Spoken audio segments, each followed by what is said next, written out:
Hi everyone, Yakety Thak, part two.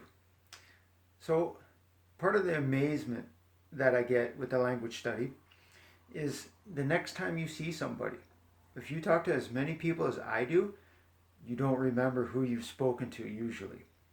And these people start knowing you by your name, and you're, ooh, and if you don't know their name, but you remember which language you spoke with them in, and you do it enough times, your brain goes immediately to that file. You're no longer searching. You're no longer translating. You might say the same thing to them, but then they'll reply with something different, just naturally in conversation. Pardon? Afwan? That's the Arabic, Excuse me? Maaf kijiye? I'm sorry. I don't understand, in Hindi. Whatever language it is, Hey, can you say that again? If you're able to communicate in at least one fluently with each other, which is for me English, and most people I speak to speak English well enough that I can learn from them precisely, you gain again. And you've spent more time with a stranger again in a non judging way. There's no fear of, okay, everybody's watching in the classroom. Oh, if I don't do this right, I'm going to fail. Okay? Curriculum, I'm not a fan of it.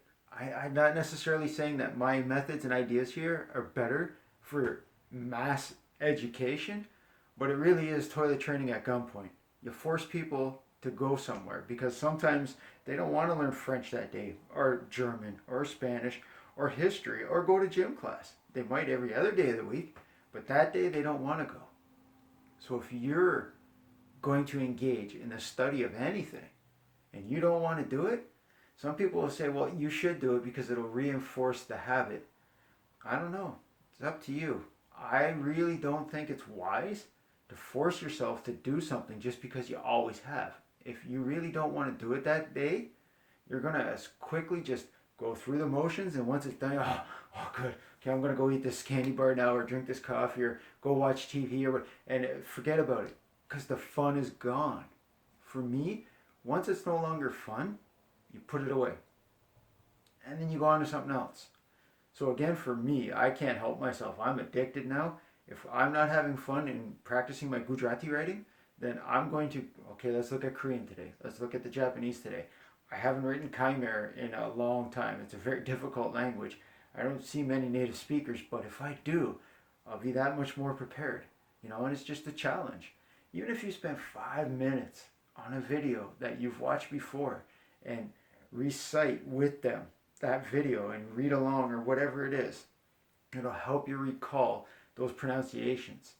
And your brain works funny, okay? I don't know the scientific terms. I don't know how to describe it to you so that a kindergarten person could understand it. But I know for myself, the more I practice the same words from the same video, it's like you're reading the lyrics off of the old 8-track cassette. I'm an old man, okay? I'm in my 40s. We didn't have CDs even then, okay? We had 8-track tapes, and the lyrics would be on like the little cardboard insert inside of the plastic case that the cassette came in. And that's how you learned the song. You read along with it, just like they do in school. But this time it's up to you when and how you do it and what you do it.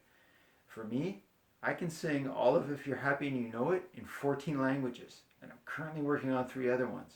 You would not believe how much fun it is to sing a nursery rhyme in a language with someone that they don't expect you to, first of all, speak that language. Secondly, they might not have heard that song in 30 years, and you bring such joy to them. And the preschool memories and all these things that just all culminate into the journey of language study. Okay? I tried Taekwondo for a bit, and I thought the same thing. I was like, this is too hard.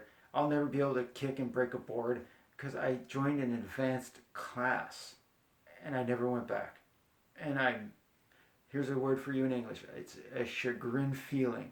I wish I decided to say, I am a white belt. I'm not going to go in with these blues and these blacks. These belts are crazy level. I'm not in that kind of condition. I can't do that. And I just stopped completely. Start from the beginning. Put on your water wings. Learn to tread water. Pronounce the alphabet. You won't believe it, how much fun it actually is to sing the whatever ABC in whatever language it is correctly. Once you get it correctly, you say,